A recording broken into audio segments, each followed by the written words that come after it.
was that? What is going on?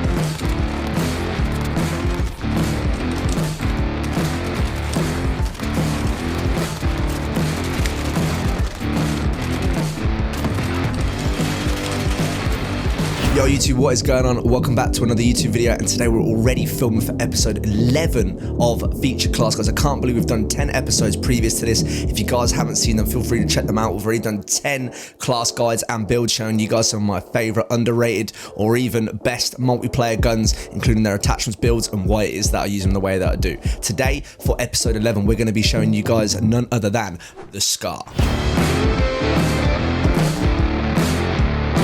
The Scar has always had a place in Modern Warfare. It's been around since, I would say, the Modern Warfare 2 days, maybe even longer, I can't quite remember. But since then, the gun has always been, let's say, a staple in the Call of Duty franchise. And I would say in the Modern Warfare game, slightly overlooked until the latest patch. I didn't see barely anybody using it. And with the latest patch and the mag buffs that it got, it made me want to use it again. And I found this build that is absolutely incredible. It's like a 3-shot, even in court. It's absolutely slays. And I wanted to share it with you guys today. All right, so we're going to be talking about the gun attachments. We're going to be showing you guys what I pair it up with to make it as effective as possible. We're going to be running into a custom game and show you guys the ADS and the hip fire recoil of the gun to show you what it potentially could be like in game. And during this whole process, there'll be clips running alongside the video so you guys can see how the gun is performing and how it does in real life multiplayer games. Okay, now that you've experienced this, we're going to be moving on to the featured class guides screen so you guys can see the gun, what it looks like, and what it is that we use for it. So this is the beautiful Scar. Looks very similar to what the MW2 Scar was. In terms of the camo itself, this is called Damascus. If you haven't already seen, I have a video for Damascus if you want to find out how to get this beautiful blue, orange, and purple camo. It's my favorite one in the game and looks really, really good on most guns in the game as well. And we're running the Psychosis blueprint, which I found out recently fires cryo bullets. And what cryo is like it's like a bright white bullet. And when you kill enemies, they kind of like, their limbs kind of like freeze off and they'll kind of like explode. It's really, really cool. I was wondering why it was when enemies I was shooting at were like kind of exploding. But yeah, the Psychosis blueprint is really, really good. It fires cryo bullets and it's just a really awesome feature that I had no idea about.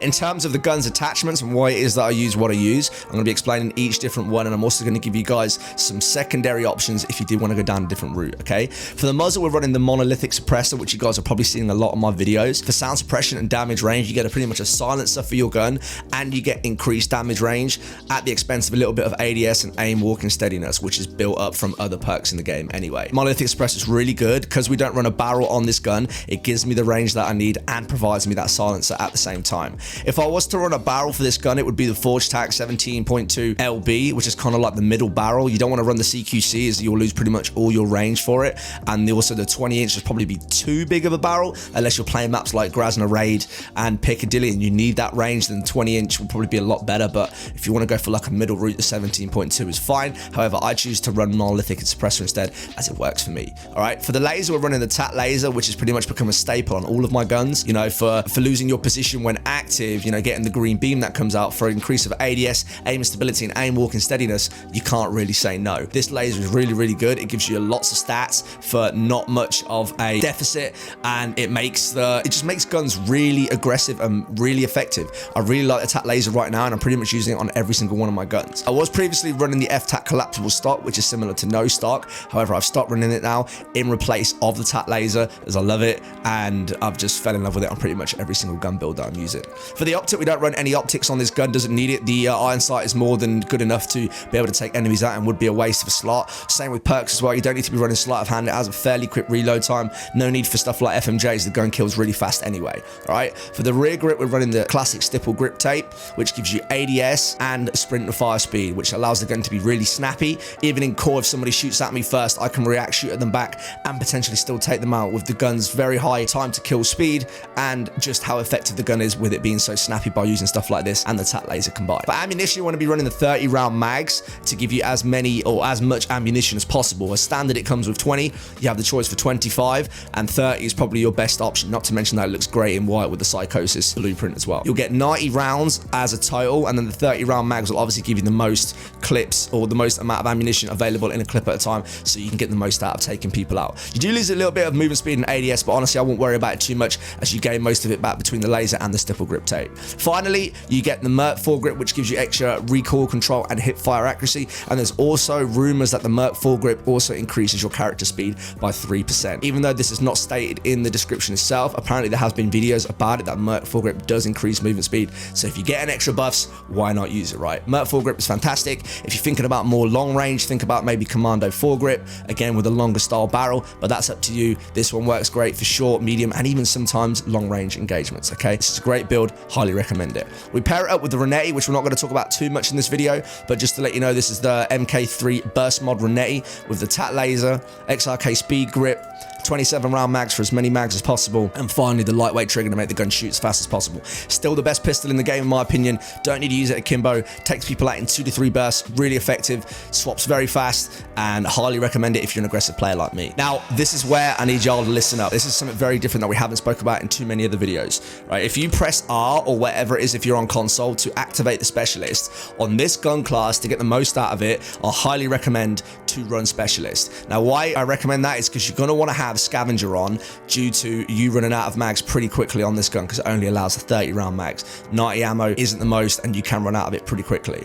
So if you run like if what we're going to do is we're going to explain the process and show you why scavenger is good in this build. So if we run quick fix here, this allows me to not run stims and allows me to use things like, you know, stun grenades or smoke grenades, however I want to play it, and still get my health back after taking enemies out. Again, if you haven't seen my previous videos, you won't have known, or you may not have known, that quick fix got buffed a few months ago and it's really effective once you've taken enemies out to get your health back almost immediately. It's really good, highly recommend, try it out. In terms of perk 2, a lot of these perks would work. You can run restock to get your C4s back or whatever it is that you're using. Hardline works similar to point man, but does keep it as kill streaks, or you can even run overkill if you want to do 2 primary weapons. That's up to you. I like to run point man personally because what it does, it allows me to get my specialist quicker and it turns it into score streaks rather than kill streaks. So let's say I'm an objective player and slayer at the same time and I'm capping flags, jumping in points and taking the enemies out at the same time. I'll be rewarded for both things rather than just for the kills, and it will allow me to get both my kill streaks or my score streaks faster, which means that I can get my specialist bonus even quicker. Point man, very underrated. Still don't see a lot of people using it. Don't know why. I love the perk and I use it on pretty much every single class. For perk 3, I run shrapnel, which gives me double C4 or double lethal equipment, whatever it is that you want to be using. Really good against EOD players and good for against people that hide in objectives as well, or even campers.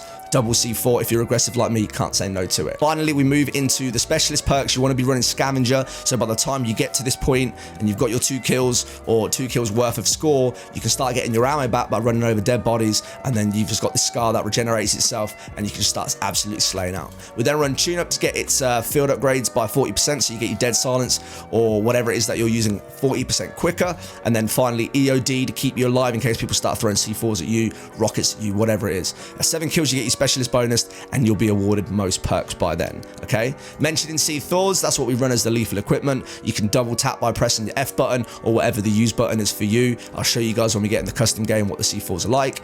And finally, we run stun grenades in this class to throw in the choke points to help me get mass kills on enemies. Stun grenades in this game are broken and very hard for people to react when they get hit by one. Okay, so that's the full class build. Now we're going to run into a custom game and you guys can see what the vertical recoil is like from both ADS and hip fire range, and then you can make your own judgments yourself. We're now into the custom game where I'm going to show you guys what the ADS and the hip fire patterns look like on the gun, so you guys can judge for yourselves on what you think the gun is like and if you want to change anything up. Okay, so let's say we get into hip fire radius with somebody, we're running across the map and we've just ran into someone. Let's have a look at what the hip fire looks like without moving the mouse.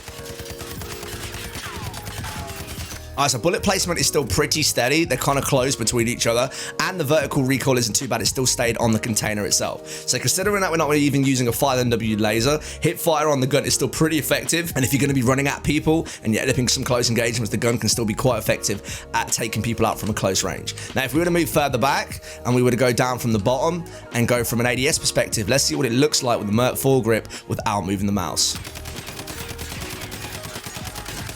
Considering we haven't moved the mouse and it stayed on the container again, that's actually not too bad at all. All right, so there's obviously the vertical recoil itself, and if you're able to hold your aim pretty well, this is definitely one of the more steadier guns in game.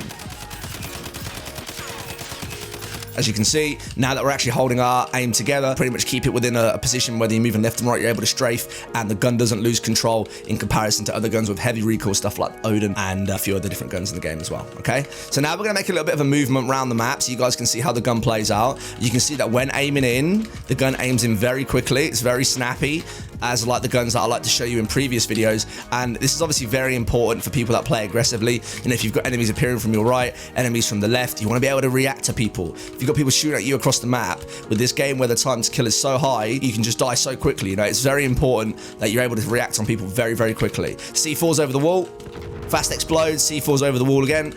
Fast explodes, stun grenades for people that are coming around the corners, and then obviously you've got your field upgrades as well, which get buffed up quicker from using the tune-up on the number 4 kill on the specialist perks as well. So that's what the gun looks like, guys. I hope it's given you some sort of show and indication in terms of recoil patterns.